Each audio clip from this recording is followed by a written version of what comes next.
You've been yesterday at the fan screening. How is it for you to get in touch with the people who actually watch the movie? It's one of the best parts about it. Maybe it's the best part about my job. Certainly, one of the best parts about my job is being with fans and watching the movie with fans. When we do premieres in Los Angeles, most premieres are mostly industry, and I always say I don't want to have a normal premiere. We don't have a big party after our premieres in Hollywood, and we have 95% fans, and it's the best way to see our movies. I really love it.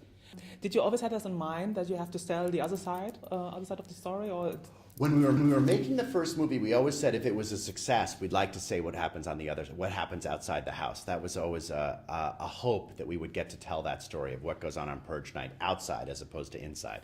How did you develop the idea of the Purge? So James DeMonaco, who wrote and directed the movie, he was driving with his wife. He's from New York. He was driving in Staten Island. Someone cut him off, and he was like, "I'm going to kill that person." And this is true. And she said, "You should make a movie about that." And that's actually what was the very beginning of the idea, was that person who cut James off. Yeah, but it's quite intriguing. I mean, the idea that you really have like 12 hours off the limits.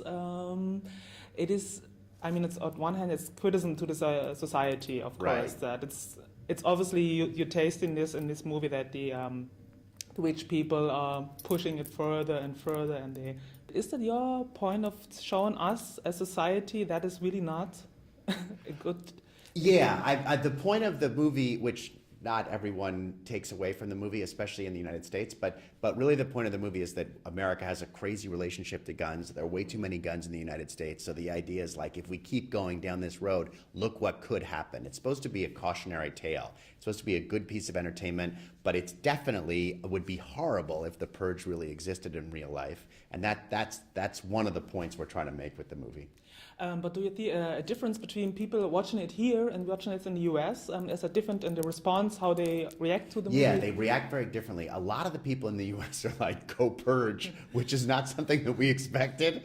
And I think in Europe, people, because the gun laws here make more sense, I think people understand that it's supposed to be, that the Purge is a fun movie, but not a good idea.